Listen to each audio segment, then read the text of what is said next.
Good evening and welcome to the New Yorker Festival. I'm Daniel Zalewski, the features director of the magazine. This panel, Utopia and Dystopia, will last an hour and a half. There will be a question and answer period at the end of our discussion. And if you would please turn off your cell phones during this talk, and if you wish to tweet afterwards, you can use the hashtag TNYFest. Eager to introduce my panelists. Margaret Atwood is the author of many novels, many more poems, and at latest count, nearly 13,000 tweets. Among her most celebrated fictions are Alias Grace and the Blind Assassin, which won the Booker Prize, but for this panel, we'll probably focus on what she calls her, quote, speculative fictions, such as The Handmaid's Tale and Oryx and Crake.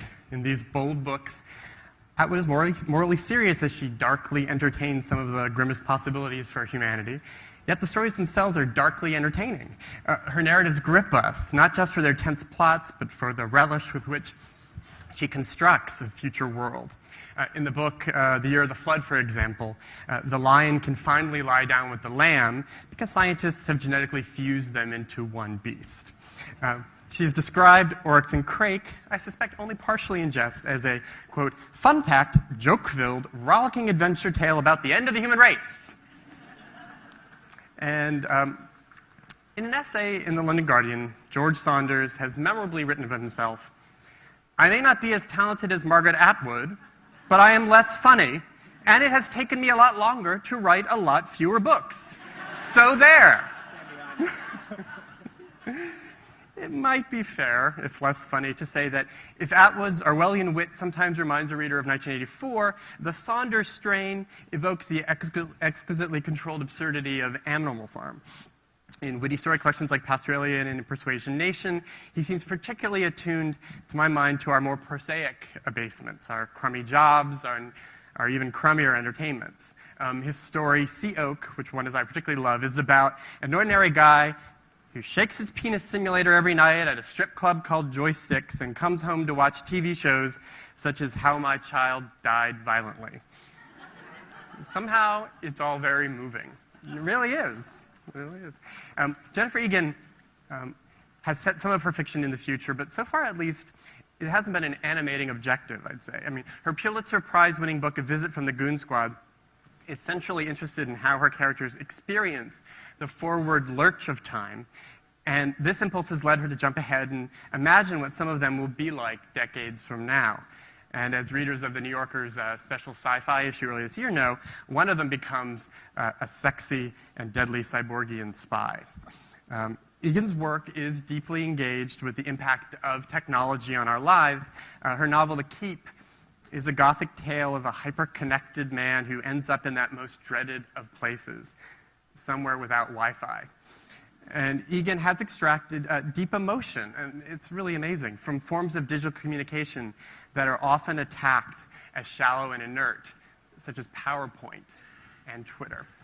So anyway, very excited to talk about this panel. I mean, it's called Utopia and Dystopia, which in some ways struck me as this kind of nightmarish distillation of, like, it was the best of times, it was the worst of times. But there's a reason why you can put those two things together, right, Margaret?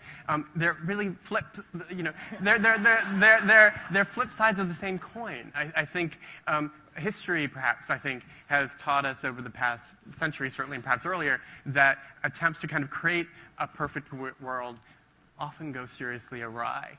And I feel like you've often addressed that in your speculative fictions. And I've even written, is this thing on? Yeah. It is. It's just a little far from my mouth. There you go. Because I'm wearing my New Yorker T-shirt. It's a bit saggy. Yes, thank you. But very lush. It's fine? I don't know. You think so? I can't hear it. You can. You sure I don't need to do this? Okay, so what you're probably alluding to is the fact that I wrote an essay on this very subject, which is in a book called In Other Worlds. That's right. And that particular chapter is called Dystopia. And the premise is that it's more like a yin-yang construction, in that within every dystopia there's a little utopia, and within every utopia there is embedded a dystopia. Yeah.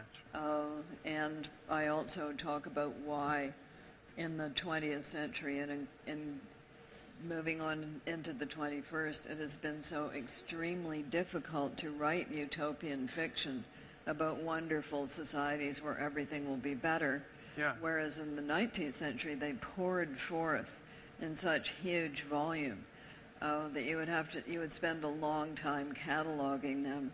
Mm-hmm. And indeed, Gilbert and Sullivan wrote a satire on the form, because they were all over the place, and people were taking it very seriously. They really thought that you could perfect human society or make it a lot better, because they'd seen such advances in the 19th century, whereas in the 20th we got a couple of real-life tries at it, including Nazi Germany, mm-hmm. and the USSR and Mao's China and Cambodia, all of which were built on utopian premises.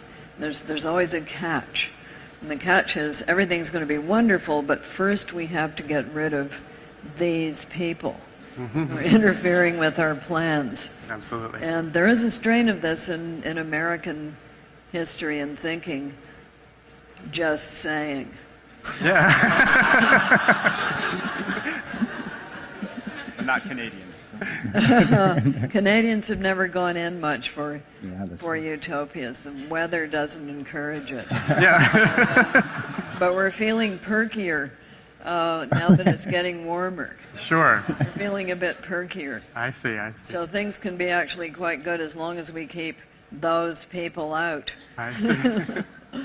Well, one thing I've noticed, in these visions of the future, then, is, in the Oryx and Crake series and in many of your stories, George, is that there isn't an attempt to vilify necessarily the people who have these utopian visions, even as they go seriously awry. Like a character like Crake in that series is not merely a monster, or even in The Handmaid's Tale, you have a sense at times where you actually are careful to address, like, what are some of the motives of the people who created this kind of society? Well, they always think they can do better. Yeah. Always behind utopian thinking is we can do better, whereas behind literary dystopias is the feeling it could get a lot worse. Yeah. Right. So the best we can do is keep it from getting horrible, although right now may not be a picnic, just you wait. Jennifer, when you wrote the final chapter of Goon Squad, did you ever, in the process of writing that, actually think to yourself, I'm writing something that would be in the realm of dystopia, and did you ever try to center the fiction around that, or were you just literally trying to imagine, what will that time period be like for my character, and it turns out to resemble what people might call a dystopia in some ways? It was not very well thought out. In fact, I was very resistant to writing about the future at all, to the point where, the reason I found myself writing about the future was that I wanted to pursue a character into his midlife, and he's around 24 in around 2006. So I kept thinking, this is sort of a math problem. How can I get around it? At one point, I thought, I'll set the whole book 10 years earlier. But then suddenly, there's a lot of music in it. I'm dealing with Elvis suddenly for my lifetime. And I thought, no, that's too large a price to pay. I'll just go into the future. So I sort of did it the way I always write my first drafts anyway, which was very spontaneously and intuitively. And honestly, I was just having fun. So I was kind of startled to find that people regarded it as dystopian because I had so much fun writing it. I just followed my guy forward. And, I realized that, in fact, when you posit that the Earth's orbit axis has changed because of global warming, and there's a gigantic wall around Manhattan because the water is so high, yes, fair enough. That is a bit of a downer. But I didn't overthink it, and I think one reason I didn't think too much about writing about in a futuristic mode is that I feel very poorly read in the realm of science fiction, and it's never been a huge interest of mine, actually. So I feel kind of unqualified, and I didn't look at it that way because I think I would have been very stymied. Sure. There are no qualifications, Jennifer. As for the future, it's up for grabs because hate to disillusion anybody, but nobody's actually been there yet. So your guess is as good as anybody else's. And by the way, if you all haven't read Black Box, which Jennifer had in the science fiction issue of the New Yorker, it is very brilliant. Yeah. Just adding that in. Yeah.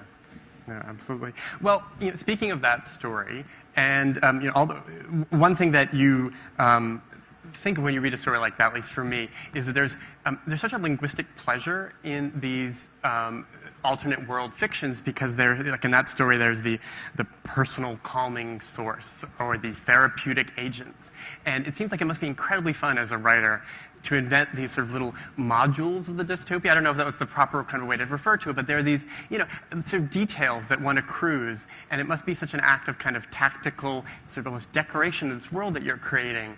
Like in George's work, in your novella, there's a reference to a barbed wire enclosure as a peace-encouraging enclosure. And in Civil War land, I love the fact that there's someone whose job is to check everyone's musket or whatnot, and they're verisimilitude inspector. And these jobs and these sort of terms, and certainly in the Oryx and Crake universe, there's pagoons and rakunks and paintball and secret burgers. These inventions.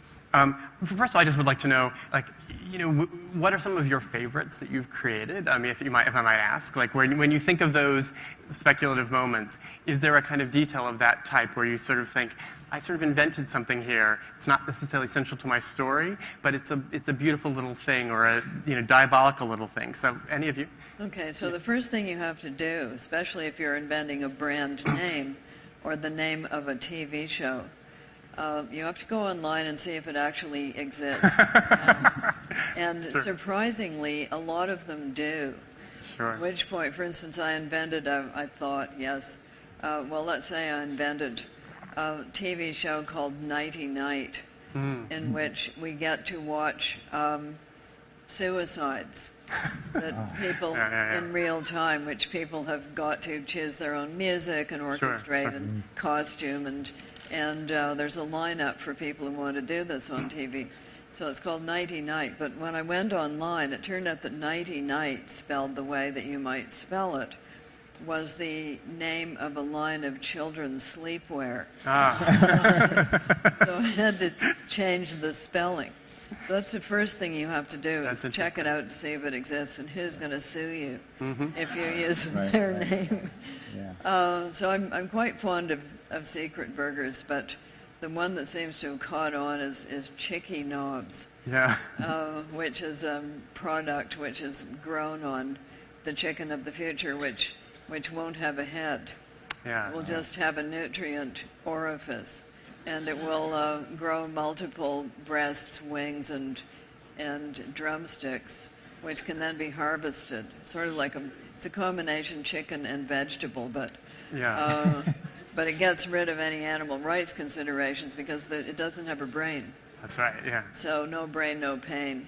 And why would you then be concerned? Nothing suffers. Yeah. You just have to keep dumping in the nutrients. Absolutely. So then you get Chicky Knobs Bucket of Nubbins. And anytime some new genetic modification having to do with chickens appears in the real world, I hear about it because my fans let me know. They're doing it.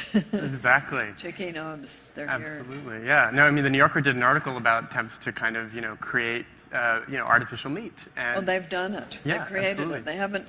They're getting to the Chicky Knob. They actually are working on the headless chicken, believe it or not. Yeah. Yeah, no, and pigs that can harvest organs. I know that they've had trouble with the rejection.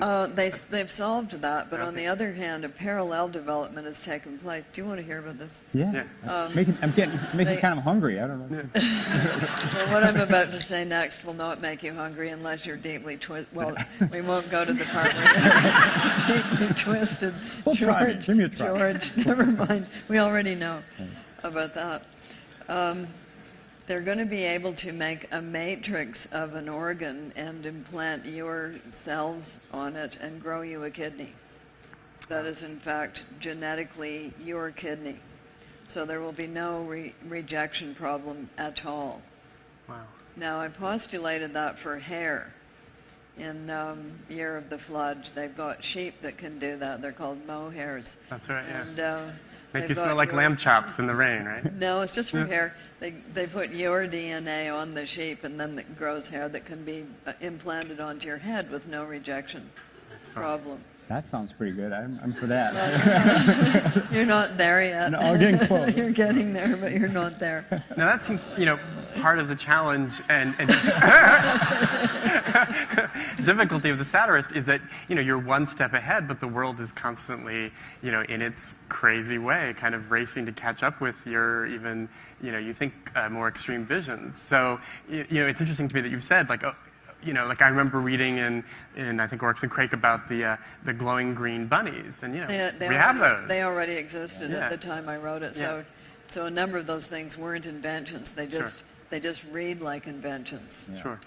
Yeah, exactly. But like I know with say with Goon Squad, some of the I remember reading somewhere that you said that you were writing that final chapter before the iPhone had actually been invented. Well, I think I probably had been invented, but it had not been released. Yeah, I see, yeah. Yeah, so I had this amazing idea of a small touchscreen handheld device that would be really appealing to toddlers and sort of brightly colored and kind of candy-like and a little irresistible, really, for anyone. And, we're there. Exactly.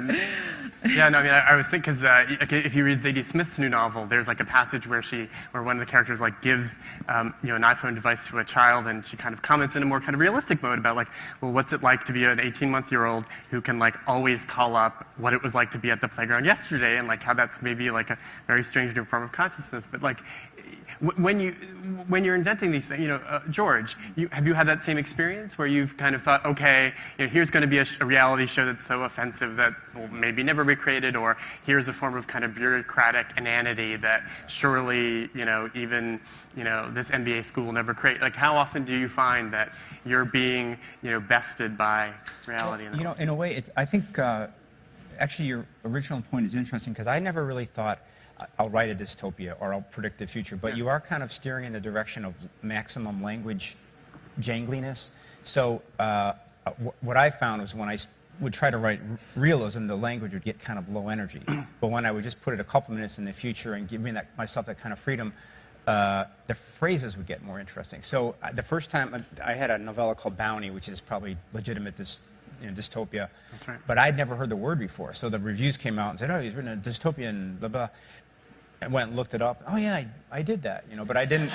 But the main thing is, for me, I find that if I don't somehow artificially stimulate the language, it kind of falls into mock Hemingway, and then the energy goes down. So if I set something in a theme park or 20 minutes in the future, then the language comes alive. And then after the fact, you say, oh, yeah, it's kind of futuristic, or it's this or it's that. But the impulse is never predictive or even diagnostic, but rather just to keep the energy of the story moving ahead.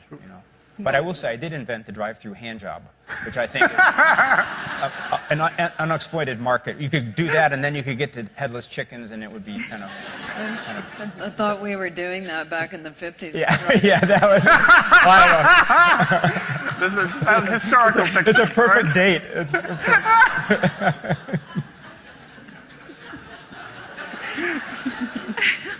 Yeah. The fact is that we live in a culture in which millions and batillions of dollars are spent on guys sitting in rooms thinking up names. Yeah, sure. And having grown up, number one, just down the street from Marshall McLuhan at his apex, and having acquired out of his basement a book that that product owners got pulled out off the shelves because it was called The Mechanical Bride, and it was an analysis of advertisements, but he had reprinted the advertisements in the book. I see, It's a wonderful book, but they got peeved, and they got it pulled off the shelves for copyright reasons, but you could buy them out of his cellar. So looking at the ads, but we grew up in our generation looking at ads, because when you were ill, you didn't watch television because there wasn't any. Yeah. You got a stack of magazines, some scissors, some Lee Page's glue, and a scrapbook. And you cut out the most interesting things and pasted them in the scrapbook, and the most interesting things were always the ads. Yeah. Sure. So this is just what we're surrounded by. Yeah. And why wouldn't there be new names for products? Right. People would be paid a lot of money to create those names. Yeah. Yeah. Absolutely. And in some ways, another question I want to ask about, obviously Orwell is someone we often think of as a kind of, lodestar for this tradition of dystopian fiction, and of course there are many sort of, words from 1984 and things that he sort of helped coin. But there, in some of these fictions in which we're looking at a kind of more ruined landscape or a kind of sphere in which, there's some horrible theme park, it's not always the case that everything is, all the language in these novels is going to be debased. Like, you still want there to be like linguistic beauty. And I've noticed, particularly like in Goon Squad, there's a way where you seem to very determined to like take some of the like language of of texting between each other.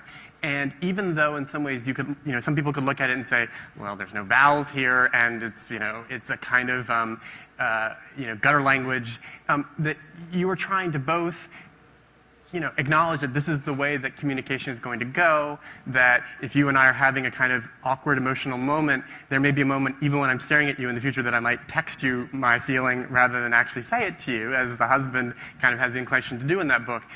But you also seem to have an interest in finding some of the beauty, it seems to me, in some of that kind of forms of the future.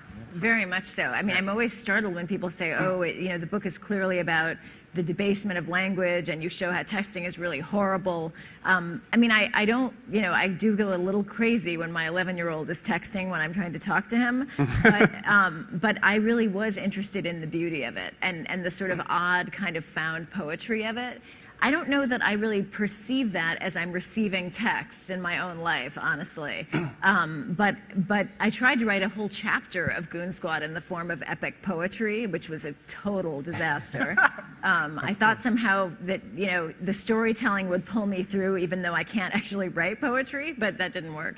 But I think in a way that interest in poetry, which I couldn't do straight, as it were, kind of informed other choices that I made later, both in texting and then also with Twitter. The sort of strange, unlikely beauty that can happen in those forms. Yeah. I remember growing up in Chicago, and there were, I knew a lot of, tend to be men who were really, they had a lot of emotion and a lot to say and a lot of sentiment, but maybe weren't the most articulate. So when they would compliment you or try to make connection, they would say, you fucking jag off, and then they'd pretend to hit you in the groin, and but the thing was, as someone in that society, you understood.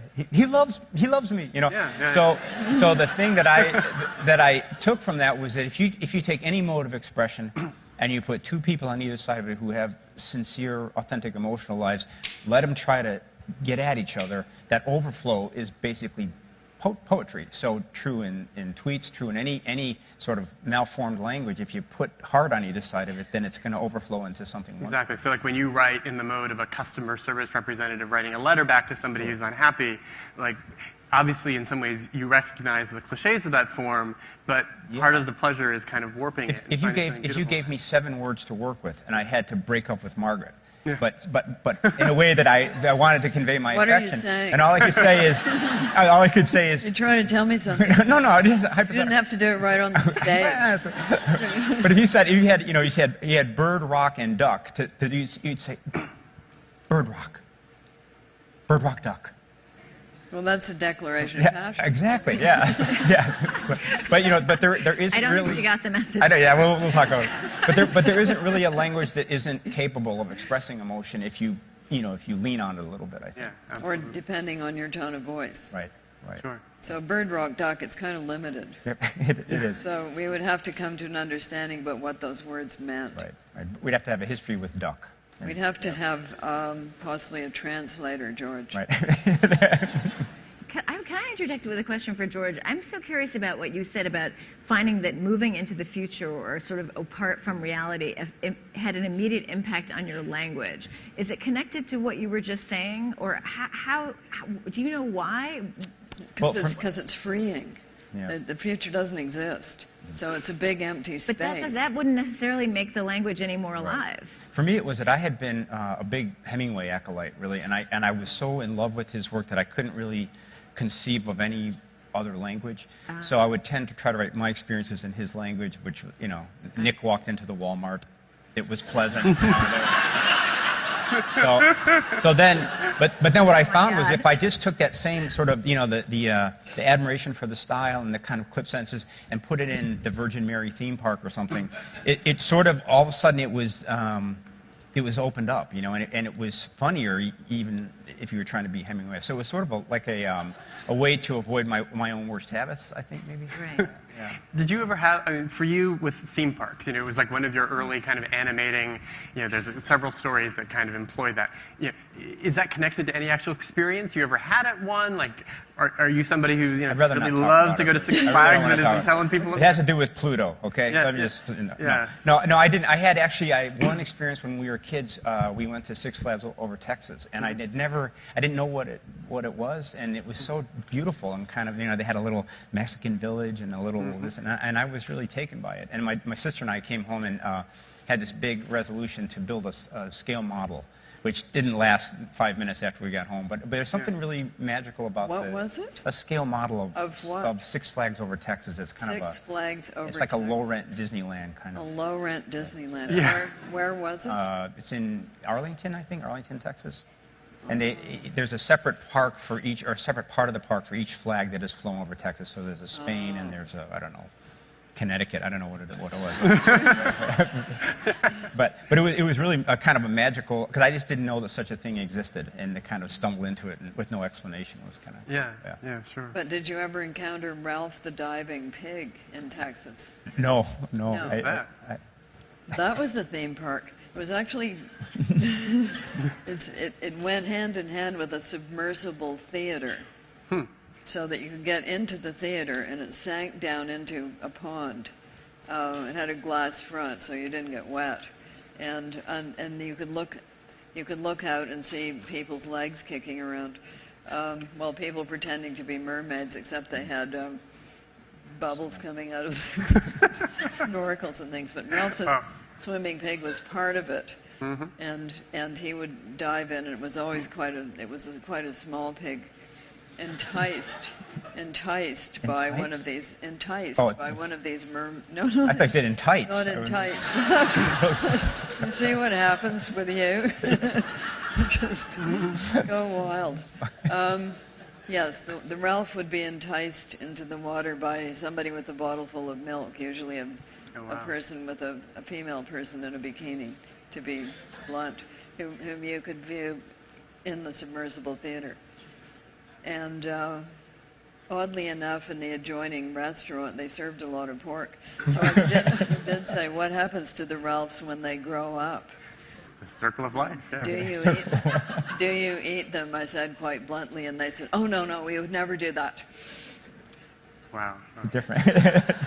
Yeah, so I think my point about theme parks is that you're not really stretching very far. No. At all. No. These things are out there. Yeah. Very much so. Very much. Some of them stranger than others. Well, there's one now, I think, in Mexico where you can pay. It's called Border Experience, and you pay some money, and you have a 3-day thing where you try to make it across this border. No, seriously. This is real? No, it's real. And they have workers disguised as Border Patrol. Is the border real? No, the border's actually in central Mexico. Okay. But, I mean, it's an actual place, and then it's like a practice. Yeah. Exactly. What happens if you fail? you're just out. You're done. What do you mean out? You have to go home. You have to go to see You Ralph have to the go pig. home. So nobody actually shoots you. No, I don't think so. I don't. think so. You don't smother to death in a No. locked vehicle. No. It's not quite the Hunger Games. Yeah. Wow. Well, and actually, I was interested in kind of getting us, to sort of laugh and talk about, some of the giddy pleasures of creating these dystopias, because there is a way in which, you might step back and think, but wait a minute, part of the point of dystopian visions is also to chill the reader, to send a warning to the reader. I mean, it's kind of unfashionable nowadays to embrace that term, the cautionary tale. It sounds so prim, but isn't that part of the point of creating something like this? Or do you not see that as part of the, the mission of envisioning the future in this way? Mission. I think it's the effect. Yeah. Whether people feel they have a mission or not, it's always quite a lot like the Gertrude scene in Hamlet. Look on this picture, then on this. So if you're writing one of those worlds, even if they're set on planet X in a galaxy far, far away, we're always asking ourselves as viewers or readers, do we want to live there? Mm-hmm. And on the one hand, we kind of do, because it's an adventure. Exactly. But on the other hand, we really kind of don't, because if it gets out of the book and becomes real life, we know that we are probably not going to be one of the people who survive whatever it may be. So it is like people who say to you, well, which century would you really like to live in? And you say, well, I need to know where I would be on the social scale, and sure. Would I be a duchess, or on the contrary, much more likely would I be digging a ditch or chained in a galley or something? Sure. Yeah. You're complicating that game in Midnight in Paris when Woody Allen is. Yeah. It's like, I would love to live in the Enlightenment and the Renaissance. No, you wouldn't. Yeah. Exactly. The magazine recently ran a story about the upcoming film of Cloud Atlas, which is debuting at the festival by David Mitchell, which, to me is a book that, really kind of combines the utopian and dystopian in a really interesting way. But one thing that he said to the reporter in that piece was that he said, detail in the novel is dead wood. Excessive detail is your enemy. And in a movie, though, a stray detail will have to be designed. And so I just wondered, when you're creating these worlds, are there a lot of things that you end up kind of cutting out because you realize, that it's excessive? I also just, George and, Jenny, both of the works that you've kind of done in this vein, they're very controlled and short. And, if I were to catalog the number of sort of, lines that refer to aspects of the future, they're not that, it's not dozens and dozens and dozens necessarily in 10 pages. But, you've really let yourself really kind of, in 2 books, you've returned to a world that you've created. So I just wonder, does that make sense to you as a kind of ethic for creating fiction, or is that, part of the pleasure? What do we mean by detail? I think it means the kind of hyper-specific detail about, a particular, the context of it was actually talking about the David Mitchell version of a 3D phone, which one of the characters has in the dystopian section of that novel. And he was saying that, well, in my book, I basically refer to this rectangle, and I don't have to explain to you how it then explodes into a large 3D device. And you don't want to do that. So I guess I'm just wondering, when you're trying to help people, particularly in a world that we've never been in before, it's your job as the novelist to help us imagine that world. But you have to then also say, there may be a moment when I've, over-decorated this room. So I just wondered if you guys have struggled with that. With Black Box, which I wrote by hand, actually, even though it was intended always to be on Twitter and in these very small structural units, it was actually about double what it is now when I first wrote it. It was unbelievably long. And some of it was exactly that problem of feeling like I had to, practically include a brochure for every new, concept so that people would really understand it from every angle. And the problem is that it was it had the same impact that a brochure has. It was like no one wanted to read it. It was too complicated, and the complications didn't really help us. So I had to cut a lot of that. But I think it was in a way no different from just going overboard in any number of areas. I mean, the thing about that story is that on the one hand, it's a it's a woman who's on a spy mission. It has this very James Bondish quality. It would be very cliched if it were written in a straightforward way, I think. But at one point, she actually starts to physically fight with this man whose information she's trying to get hold of. And so I had this huge number of like karate moves, which I had named. The marketer in me, went wild with that. And I thought it was so fun that these sort of strange, silly names for all of these kicks and blows that she delivers to him. But in fact, it was really bad because it kind of moved us too far into the James Bond world, and there was no way to pull us back out. It became too cartoonish and silly. So I actually had to remove all of those names. So I think, I know in my own case, it's keeping the balance and trying to keep things moving forward and making sure not to just swerve into self-indulgence of any kind, including that, is a big part of. Yeah, I've had that feeling because it seems like if you're in kind of a high concept mode, the reader's suspicions are already a bit up that you're just there to have a good time at his expense, and so the minute you make one too many details that are clever, it's the bottom starts to fall out a little bit. Yeah. That was actually one of the strengths of that piece because it moved.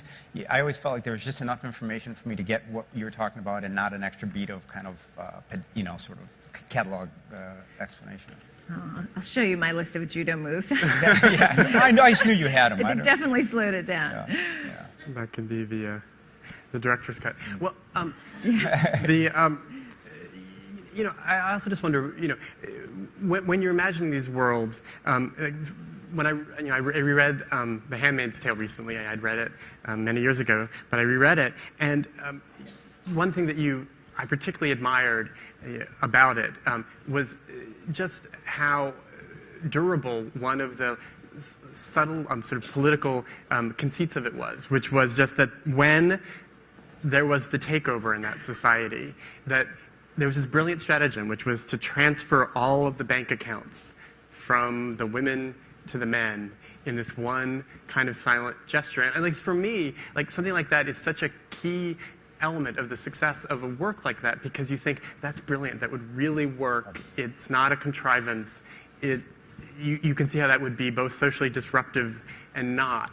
And do things like that, did that emerge in the writing of that book, or did you kind of actually, when you had that vision for that book, did you actually kind of conceive of the world and then write the story, or does it, I don't know how it happened, but. I made a rule, which was that I was not going to put anything into the book that hadn't already happened somewhere at some time in some place. Wow. So property controlled by men, you don't have to go very far back in time to find that. Mm-hmm. So even women who had, for instance, had inherited money, unless if they got married, which is why a lot of women in the 19th century didn't get married, so they wanted to retain control of their own stuff. It's the plot of Washington Square. The guy doesn't want the daughter to get married because he thinks the guy's a fortune hunter. And there were a lot of fortune hunters. So just moving back in time a bit gives you a lot of the elements of that world, and moving elsewhere in space gives you the other elements. So 1985, we didn't have the internet yet. It's much more possible now. Yeah, sure. We had credit cards. They were happening. They weren't very efficient then, but they are now. And people can do all kinds of things with your life if they have your online information. Mm-hmm. So what I say to you is, cautionary tale, resist any move to get rid of cash money. Interesting. Cash money is very portable and it's anonymous. Yeah. Whereas your online information, unless you're a master hacker and data manipulator, people will use that against you and are even as we speak, knowing more about you than you think they know. That's really interesting, Margaret, just because I'm a nonfiction editor at The New Yorker, and one thing that's really interested me is that about the emerging cashless societies are often in Scandinavia, where you think they're the most benign. There are these towns in Norway where you can no longer use coins. It's partially a health concern, because they're like, here it is in the winter, and we don't want to be exchanging these dirty coins and spreading disease. So they're like, oh, look here. But now you can see how, that idea gets enmeshed outside of Bergen, Norway, and all of a sudden, how brilliantly it could be used in Yemen or someplace like that. No, you can you control people. And I don't know whether you know about Citizen Lab. Do you know about them? No, I don't. Okay, they are devoted to tracking these kinds of things, including discovering various cyber spy operations, such as the one coming from China somewhere where people were actually looking at you through the camera on your computer, unbeknownst to you. So these things, there are these many people out there thinking these things up, and there are these many people trying to defend against them. Sure. It is a war out there in cyberland. It's very intense. Yeah. The hacker capital of the universe right now, one of them is in Brazil. Their number in China, the Chinese government, of course, immediately said, "Oh, lo, we do not know who us." And I'm sure they're illegal operations, but for every one of those illegal operations, there's a customer or customers. So there was another one they uncovered in which somebody had hacked the Indian military, which meant everyone the Indian military had been sleeping with. So it's sort of like AIDS. If I get your information, I also get the information of everybody you know. So I'm curious because, Margaret, you're very tech savvy in a lot of ways. You use the internet. You're very present on Twitter, and your website is, seems really up to date and active. So how do you modulate your relationship to? I'm a harmless little old lady. I don't have any deep, dark industrial secrets that anybody would want to steal. And if they're interested in my conversations with my dentist, they're very welcome to. So you just assume you're being observed and live with it. But I think it's true what they say in Year of the Flood. The girl finds a cell phone and she's very delighted with it because she belongs to a sect that has outlawed all of this stuff, and she's just fascinated. She wants one because it's so pretty. And they say to her, put that down, don't use that. If you can see it, it can see you. Yeah. And that just happens to be true. It's not science fiction. It's not something I made up. It's just true.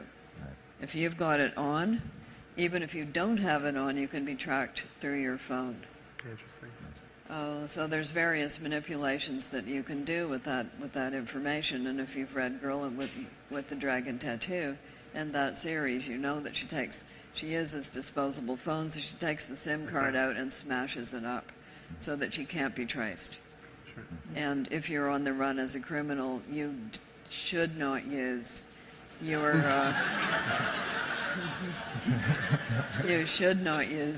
not only your phone but a credit card of any kind unless you have stolen somebody else's.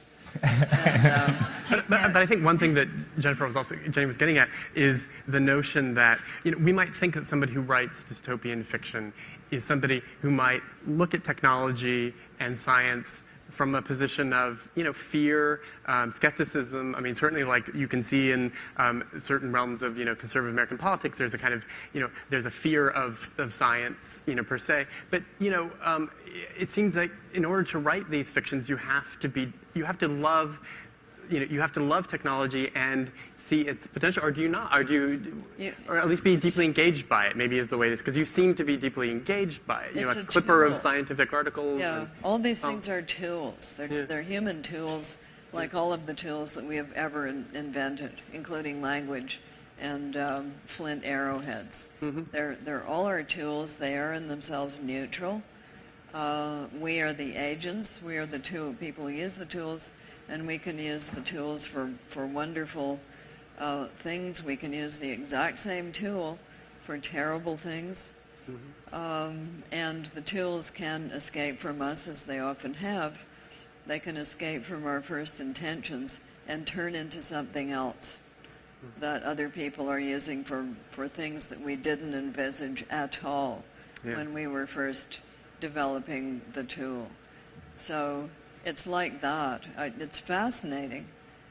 Genetic engineering, it's another tool. You could make astonishing things with it, and you could make horrible things with it, and then you could make things that would get out of the box and have effects that you never even thought of.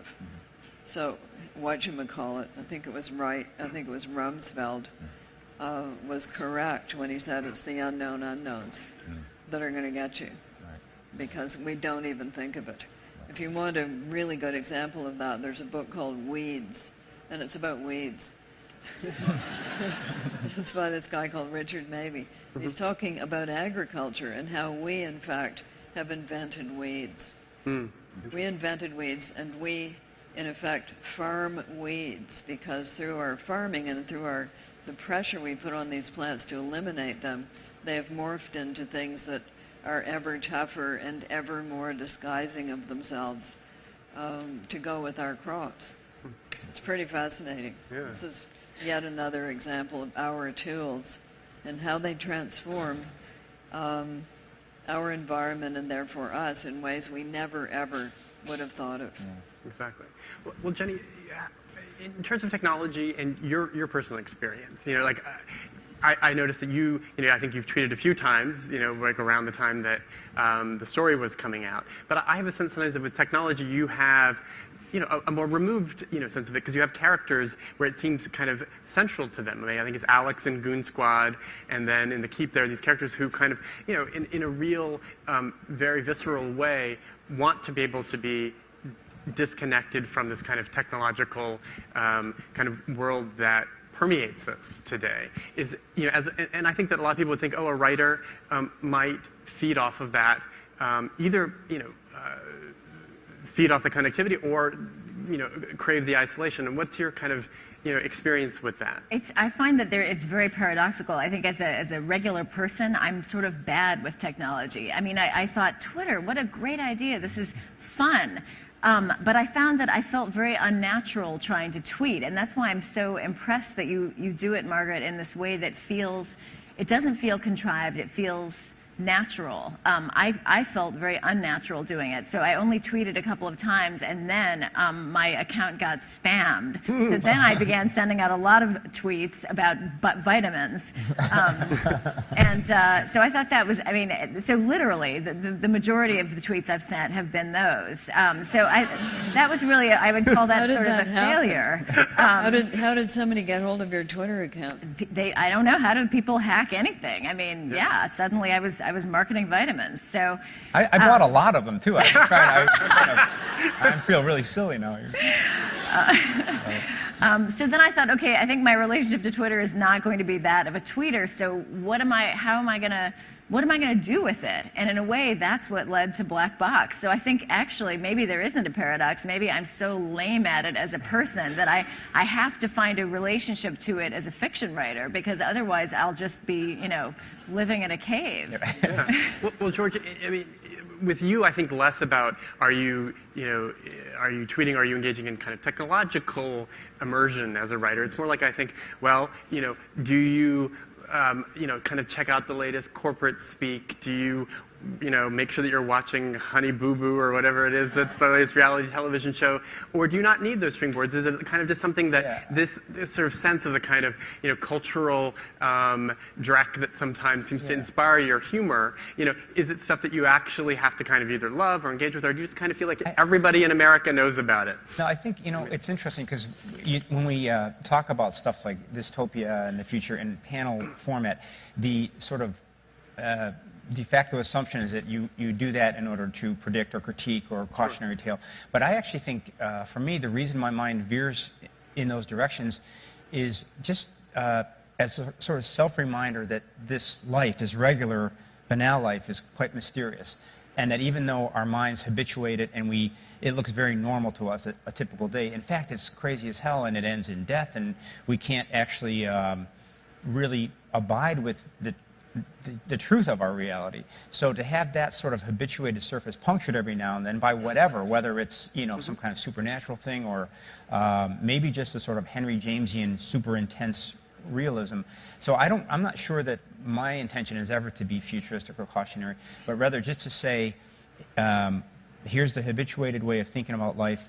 In the mode of fiction, let me inject something else to just sort of shake me and then maybe shake the reader into remembering that this surface veneer that we occupy is actually quite delusional, and it's at our own risk that we believe in it as the actual reality. So it doesn't have to be science. It could be anything that disrupts the plane in a certain way. Sure. That makes sense. But I guess what I mean by that, then too, in some ways, I mean, like there was a quote that I found. I don't mean to like use it against you, but you said you described yourself as a whining gadfly shrieking at America from the wings. Having a bad day. I'm sure it was a stray thought and was not meant to come back to you on a cue card. And I apologize for that. No. But I mean, in the sense, but when I hear something like that, I do think, well, there is maybe a sense that you might have that, like, well, that some of the aspects of American culture, entertainment, and restaurants, theme parks, corporate board meetings, endless hours at the office, whatever, like that there is something that maybe we should step back and reassess at least. Kind of. Makes me wonder also, like, do you actually, do you like a lot of American pop culture? Or are you the kind of more like worried parent who thinks, I want to wall myself off from a lot of this stuff? What's your kind of balance? Kind of both, really. I mean, I've been a real fan of it, and also have tried to protect my kids from it. But I think what Margaret said is just right. It's a tool, meaning, say advertisement. Who hasn't gotten a tear in their eye at some stupid-ass phone commercial? Sometimes they're really beautifully done, and they're kind of moving, or you can feel the cultural moment coming to a head in some kind of advertising thing, and at exactly the same time, it's sort of horrible and manipulative. So I think the idea for a fiction writer, I think for me anyway, the ideal position is to say, yes, it's horrible, and on the other hand, it's wonderful, and let the two things sort of resonate without having to choose. Because if fiction was there to say that, the corporate speak was bad, we know, or that advertising is obnoxious, we know. So I think you use that stuff as kind of the surface in the way that Turgenev used the Russian forest or nature descriptions. Those of us who grew up in this time, we kind of know commercials and we know corporate speak. So I think you're just using that as the stuff, the sort of linguistic texture. And then what you're doing, hopefully, is more than that. It's mysterious, and you don't really know why you're using those things, but certainly I don't think it's just critique. That would not be... for me, it wouldn't be enough, I think. Well, and there is a reason why some advertisements work. Yeah, sure. And why actually some of them, they may not sell anything, but they're entertaining. Yeah. And it's very close to a fictive principle, I think. Yeah, and it also is. It's another parallel world. Right. The ads of the 40s and 50s were even more mysterious because there were certain things you weren't allowed to mention in public. So you could have ads for those things, but a child such as myself didn't know what they were actually... What were some of the things that you couldn't... Drowning in a Sea of Hysteria. You don't remember that one? It was for Lysol. And what they were actually talking about was douches. But you didn't know that. So it showed I'm sorry, we won't be able to make it. I'm drowning in a sea of hysteria. That's funny. Drowning in a sea. Well, I think one of my favorite ones was it was raining and a woman was looking out the window with her two small children. And the ad said, "Is your loved one safe tonight?" And the ad was for a cement coffin container that you were supposed to buy to enclose the coffin of your loved one who had died so that that person would not get wet in the rain. This is what I mean. It was a lot more surreal, but I think one of my... And you think all this weirdness and craziness is now. It's been going on for a long time. So one of my favorites was you weren't supposed to mention... Am I allowed to talk about this on stage? You don't know what it is. I think you are. I guess I'll find out. What they now call in drugstores feminine paper products. Do you know what those are? Yes, I It's do. a hat. It's like a hat. I believe I do. Yeah. All right. So for one of these feminine paper products, they had an ad of a beautiful Grecian sea in the background and a marble staircase coming down and a woman in a sort of pleated white evening gown descending the stairs with her hair blowing in the wind looking out across the sea. And the slogan was modest ... because. Oh, wow. That was it. So It is kind of beautiful. 10-year-old me. Because what? Yeah. What's going on here? No, that's When we were Very kids, the mysterious. example of that was that, and as a teenager, we didn't know anything. And there was a one where a girl would say, "Mary, I'm biking, swimming, and high diving," and we're like, "Wow, I want some of that." But it was that's really great. You can do all those things. But we were never offered those things, so we just had. Well, you could do them anyway. Yeah, we just did them without. We didn't. We know. didn't want. Yes. Yeah. Well, always a bridesmaid, never a bride. You know? Yes. One other thing I wanted to ask about. People kick sand in your face at the beach. Yeah. Maybe you're too young. No, for that. Charles Atlas. Right, Charles Atlas. Yeah. One other thing I wanted to ask about was just the way that these kinds of fictions end in your hands. It does seem, again, that a kind of more censorious model of what a dystopian novel would be was that we would kind of have a clear kind of lesson or trajectory at the end in which defeat happens. But it seems so often, in these stories, we don't sort of make it clear whether or not, say, is the handmaiden about to have her life completely crushed, or is she going to be fed to the resistance, or what happens on the beach in the end of the other two novels. Tell me about this sort of ethic of how you want to end a work like this. Jenny, you talked about how sort of it didn't necessarily make you happy to have people say, "Oh, well, what a horrible." Vision of the future. I mean, it seems that in some ways you guys are all interested in sort of presenting a sort of exuberant, if dark, sort of vision of possibility, but not telling us, like, that's the way it's going to end, or, something very message-like. The ordinary novel has that same set of issues now, too. I mean, it used to be that you could marry up Mr. Darcy and Elizabeth Bennet, Sure. and we thought, oh, and you could do that, and it was okay. Yeah. It's kind of hard to do that now. Yeah. It's harder to make it really stick because we tend to either leave it a bit more open or go a bit too far. Mm-hmm. Yeah. Like Elizabeth and Mr. Darcy get middle-aged. We don't ever want to go there in our imagination when we finish Pride and Prejudice.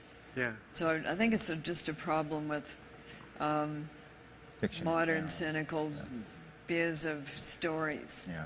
That the happy ending, the ever after, we don't quite believe. Right. It's hard to make that stick.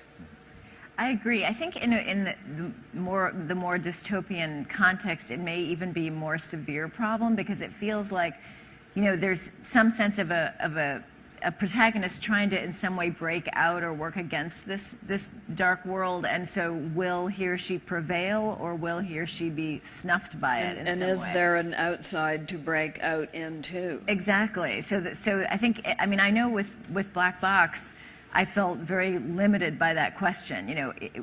Will this woman survive or not? And Yeah. it felt like either choice was sort of a bad choice. But I didn't, again, sort of the way I write is more intuitive, so I worried about that and then just sort of got there and waited to see what would happen and felt content with the solution. But I can sort of see how that would be a problem. Like, I remember very much reading The Road and thinking, okay, but so what are we going to do here? Like, everything is dead, and there are just these few people, and what choices does he have that are good? Actually, I think he came up with a very good solution. In a way, he went with salvation of some kind. but he made it feel not like a choice between black or white. So it seems to me harder. I mean, and I say that as someone with very little experience in these realms, less than you two have. I was thinking, that when we say dystopian, in a certain sense, all fiction is dystopian in the sense that a story like Little Red Riding Hood, if the story is once there was a sweet little girl named Little Red Riding Hood, and her mother asked her to go bring some groceries to her sick grandmother, and she did. So you know that in order, at least in our contemporary sensibility, if the wolf doesn't show up, it's a non-starter. Yeah. Which is interesting because sometimes in real life the wolf doesn't show up, but as a dramatic structure, the wolf has to show up. So then, in a sense, the ending isn't really, at least in the short fiction I've written, the ending isn't so much about your prognosis for the larger world, but it's kind of a mechanical thing that comes out of the wolf's presence. And often I think the arrows point back not so much to are there wolves in the world and do they eat little girls, but what resources did the little girl summon up? Was the wolf susceptible to those resources? So in a certain way, I don't usually think too much about the implications in the larger world, but in the smaller dynamic of the story, then there sometimes is a good solution that can, as in The Road, can be actually a quite hopeful or sort of positive solution to a world that's not changing. Sure. Yeah. And you've had some characters who end up getting hacked to bits at the end of a story or something like that, but it's not. In the middle of the story. Yeah. Well, no, or even at the end. I'm saying. You want them hacked to bits at Oh, and I'm not saying I want this. No, I mean, I'm not complaining about the lack of closure, and I'm actually just trying to sort of get at the ethic of what dystopian novels do. Tension in a plot or having a vampire or something, that doesn't make a novel dystopian. A dystopia is always a dystopian society. Mm-hmm. So it's not bad people, or it's not sort of one maniac on the loose. Yeah, it's not a terrible accident that it placed everyone into. Structured society that is undesirable from our point of view. So even an anarchy is not a full-blown dystopia. A real dystopia has got organized, disagreeable stuff. One other question I just wanted, It harks back to high school and things like that. Right now it seems like so many writers are doing these kind of dystopian works. There's Never Let Me Go, the super sad love story, and it's a kind of a very common genre, and in film as well. And I was thinking just that there's so many sort of topics that gets addressed, from income inequality to internet profusion, sexual inequality, racism, authoritarianism. Are there still, it's almost like a saturated culture at times. Right now, it comes in waves. Yeah, and I just wondered, if you guys ever sit back and say, well, here's a vein of our society that, no one has taken this to the logical extreme yet. I want to see someone do that. Maybe you guys just want to hold it in reserve to yourself, but, we have clones, we have virtual reality, we have, the idea of kind of mass culture, turning us all stupid. Is there something that, you may think of, this is happening to us, and we need to think in the future about where it's going to lead us? How bad do you want it to get? Yeah. Well, I mean... How real and bad do you want it to get? Well, I think that for me, the things that are always the scariest, part of why, say, The End of Goon Squad is effective is that dystopian fictions that, where the darkness is almost sort of casually introduced can be even scarier because it feels so proximate than something that is a kind of overt nightmare vision. But... Well, I never really would ever in a million years be able to come up with a story if I was thinking of what I wanted to critique. I just don't. Yeah, sure. What I tend to do is start with this little paragraph and start poking it and see what comes out of it. And sometimes it does end up being about something, but for me it's the other way around. You first try to get the language to do something interesting, get some good jokes, get a sort of a surface that moves, and then over time theme sort of appears, but for me, whenever I concentrate on theme, it gets really reductive and kind of like a, after-school special. So I have to really work to do the other, which is say, I don't have themes right now, it's too early, and hopefully I have 3 paragraphs that aren't dead, and go from there. So that question kind of scared me a little bit to think that you would have to come. No, it's okay. Are there any dystopian works that any of you love that you'd want to kind of almost encourage our audience to seek out that maybe it isn't as heralded, or that kind of addresses something that we've already talked about, or that inspired you? It might be interesting to talk about why they come in clumps. Yeah. So there was a clump around the 20s, 30s, Sure. And 40s, because of what was going on in the world. Politically, yeah. And I think these things always have something to do with what's going on in the world. Sure. So in the 19th century, the utopias had a lot to do with what was going on in the world. People really thought that they could either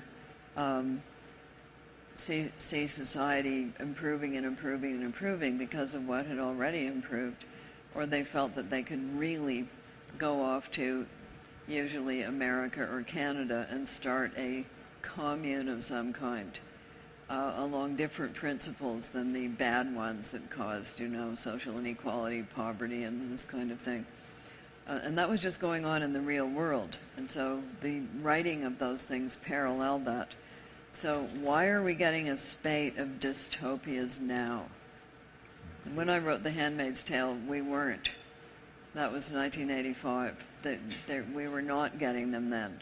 And it was considered a kind of weird thing for me to have done. Yeah, sure, yeah. I would think that it's partially because, we have a polar ice cap that is at its lowest level, and that we kind of now live in a technological age where we can actually foresee maybe where we're going. Scientists are actually... Well, I think we can foresee the end of boundless abundance. Mm-hmm. So a lot of utopian thinking was postulated on endlessness. There's always going to be more if only we can figure out how to arrange that in a more equitable way, like that. But now we are actually looking at the end of that, sure, that abundance, and we're looking at shrinking, and unless we get quite smart, which of course a lot of people are working at getting very smart and inventing technologies to solve some of these kinds of problems that we find ourselves in. Sure. And unless we do that, we're going to find the possibilities contracting. And what people are quite worried about when that happens, of course, it's always social chaos and civil war. Exactly. Well, that's perhaps why then in a time of constraint, you're writing a satire in which there's a country that only has room for one person to stand in. That's right. But, I also wonder... It keeps getting smaller. So, they keep taking away more of the territory, more of the tiny little bit of territory. We actually, I don't mean to interrupt, but we have some 15 minutes only left, and I think we should open it up for questions from the audience. So let's do that now. Sure. Recording and webcast. Okay. I can't really see because of the glare, so just go ahead and ask questions, please. But you asked. Sorry about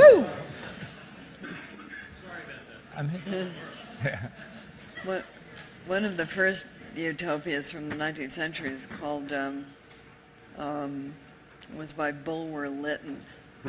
And some people had fallen down a hole into an underground world that was lit by a mysterious form of energy called vril, V-R-I-L.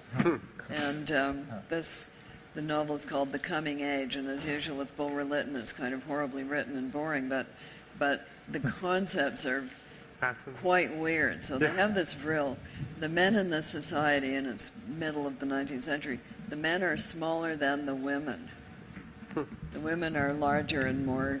Both of these kinds of people are very beautiful and noble looking, although somewhat without affect. And they all have wings. The wings are not wings like bird wings. They're a device that they wear, which is animated by vril. And the result of the women being bigger is that they have to be very nice to the men. Because if they aren't very nice to the men will fly away with their wings. So I think that's a metaphor for men's clubs in the 19th century. You know, if your wife wasn't being nice to you, you couldn't go to the club. But this underground world animated by vril, it's where we got bovril. Yeah. And bovril, the beef tea, which is bovine vril. So this form of condensed energy got into the turned culture. into bovril. And the other weird thing about it is that Hitler believed in the underground world of the Vrilians. And he actually sent an expedition to Norway to try to find the hole that people had fallen to. Here's in this stupid story. And there were Vrilian societies, because there are a lot of concepts discussed in this quite tedious work. Wow. So I just throw that out as a kind of icebreaker. Funny. It sounds like people playing Quidditch up at Columbia. Yeah, a lot. Yeah. So, any questions, please? We answered them all. That was kind of ruined by geology that, you know, Hello. let it be known that there was no underground, Yeah. you know, We have somebody. tough, but there you are. Is this the right thing to do, to ask a question? Yes, please do. Hurrah. We've talked a lot about dystopias, and I wanted to ask about utopias. Two things. Whether you thought that it is possible to write a modern-day utopia unironically, or whether you think that moment is gone, and if you have a favorite utopia. So Marge Piercy wrote one called Woman on the Edge of Time, in which she does have a utopia which she treats quite seriously, although you may giggle about parts of it. But it has the usual problems that utopias have, which is, what do you do with people who don't agree with you? And in her new world, which is presented quite seriously, at first they say tell the explorer from the past, because there always is one. Well, we re-educate them. And she says, well, what if that doesn't take? And they say, well, we kill them because we don't agree with prisons. So there's that, yeah. Yes, we don't want to, and this is what I mean when I say that every utopia has within it a dystopia, which consists of the people who don't agree with the utopia. And every dystopia has within it a little utopia of some kind, which represents a better world. So even in 1984, which is so unrelentingly bleak, there are two bits of utopia. And one of them is the Venetian glass paperweight, and which represents this moment of beauty in an otherwise horrible world. And the other is a little piece of woodland, a little bit of nature. So those are the two touchstones for something that could be better. And the third thing, which a lot of people miss, comes at the end of the book, where there's a note on Newspeak written in the past tense and in standard English, which means that the world of 1984 is now over. Yeah. So Newspeak did not take over. We are now able to look back on it, and we've gotten through it, which is a note of happiness, I suppose, or at least hope. So there are always these things. There's these little bits within the really bad world, but within the really good world, there's also a little bit, or as Nathaniel Hawthorne commented on the Puritans' attempt to set up a utopian society in New England in the 17th century, which was going to be God's kingdom on earth, a city upon a hill, a light to all nations. The first thing they built was a scaffold and a prison. Because you have to do something with the people who don't agree. Don't agree, exactly. People who don't fit in, what are you going to do? There you go. Hi, thank you, all three of you and you, gentlemen. As someone who grew up reading a lot of Ray Bradbury and watching a lot of Twilight Zone, sometimes I'm horrified when I leave my house every day at some of the things that they cautioned us against that people didn't seem to listen to. And I'm wondering if anyone on the panel has considered the possibility that we are living in a dystopia right now. Everything is relative. So you could say that, but from the point of view of a society that is much worse than where we're living now, this is a utopia. What I often find myself thinking when I have that thought, as I certainly do, is we have penicillin. Yeah. I mean, think about it. But it's not working. But it's not working on a lot of diseases. I know. There are issues with the penicillin. There's a passage from Ian McEwan's Saturday that I sometimes think about too, which talks about tea kettle design of all things. But there's just a moment when just sort of the character is sort of looking at tea kettle design and seeing how it's been kind of perfected in Britain over the decades, and he just kind of looks at it and says, they know how to do the water spout, and he says, not everything is getting worse. Yeah. And, that's something that is sometimes useful to remind, because I think sometimes we are in a cultural mindset at times where we can understandably, think the opposite. Yeah.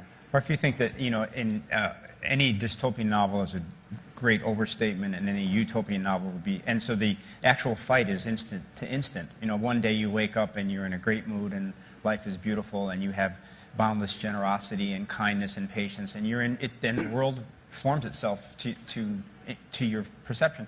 Then the next day you have a flu and hemorrhoids and whatever, and then suddenly the world is terrible. So I think one of the reasons that these narratives are so interesting to us is that we recognize that they're actually quite true in the real world, second to second, and that the way that the hero at the center of a dystopia reacts is sort of like us on the hemorrhoid day, hopefully, and then same like with the utopia, when things are going beautifully for us, there's always that little tiny voice in the back that starts to tempt us out of that zone of bliss. So I think that I don't really know if there was ever a dystopian society or a utopian one, except instant to instant, maybe. Well, I think that's from the point of view of a stable state society where things are going relatively well, right, such as right now. You're not talking about wartime Holland. Well, except that if you micromanage the minutes of a life in wartime Holland, there would be some minutes that wouldn't exactly fit into a dystopian model, even though in the larger view they are. But the smell of the grass was still the smell of the grass. And so I think for the person living there... even as you were getting butchered. Or before. No, well, yeah, actually. So in other words... I'm going to push it a little notch further. Right. Okay, Dresden during the firebombing. The smell of the what? No, of course, it's not the case that the grass always smells good. Yeah. But to say that... It's not the case that there's always grass. No, of course not. Of course not. But my point is that the human consciousness is constantly in a variant state. And so even in the midst of hell, there could be a moment of bliss. There could be a moment of remembrance. And I think for me, I've never really felt... There's a great book called I Will Bear Witness by Victor Klemperer. He's a Jew in Dresden, actually. Sure. And that book is full of really wonderfully drawn pictures of what hell on earth is like, which is sometimes funny. He talks about, he hears the speech that Hitler makes. It is kind of the death blow for the Jews. He doesn't quite get it.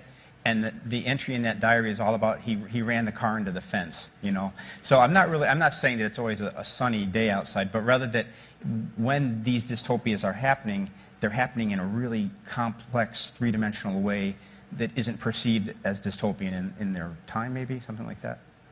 I also think you're saying that people are individuals and that they have individual consciousnesses, which is quite true. Yeah. And novels are always told from the point of view of people rather than from the point of view of blueprints. Right. So there's always a person experiencing this, or characters or people experiencing it.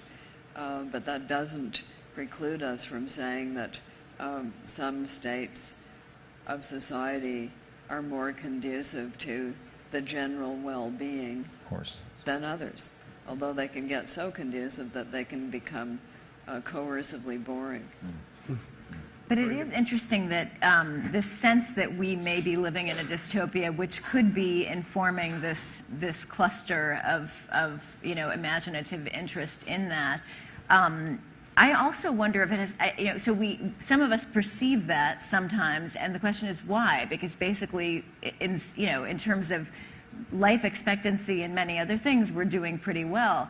And I wonder whether it has to do with how much we know about everything that's going on everywhere all the time. We know too much. There are dystopias, absolutely, and we know more about them than ever before, and we can kind of fall into that abyss for as long as we want to be there, I think that has an impact. When you can get the MRI scan, you know you're going to die in a way that you might not, you might not be able to detect the tumor. But I mean, it's like, true. sort of technology, both kind of. You know about our insides, our outsides. But I meant that as a metaphor for like the kind of global sense of other things. One more question apparently we have time for. So, Did you mean that? Yeah, I did. So. Mr. Mr. Saunders, in two of my favorite stories of yours, Siok and Kam, overlaid over the futuristic element, there's also a more traditional horror element. In one, ghosts, and in the other, the sort of zombie-like person, Bernie. And of course, they're used to a non-traditional effect in terms of the humor and the pathos that they bring in.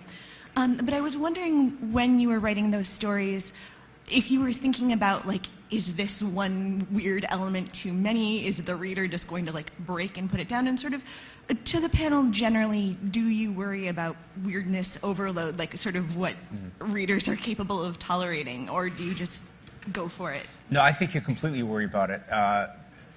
And it's kind of the titrational aspect of writing, where you've got an element, and you have to ask, does the element serve an emotional need in the story? That, one of the things I spend a lot of time doing is when you have a zombie, that woman introduced, can you, line by line, make it sell? Make it actually work so that the person doesn't object and walk away.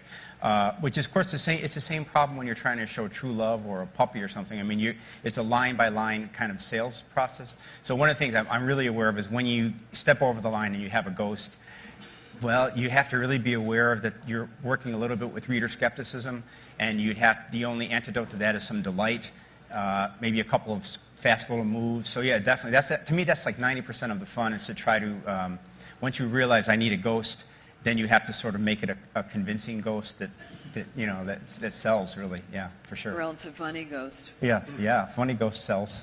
Yeah. Okay, thank you guys very much for coming. Thank you. Thank you.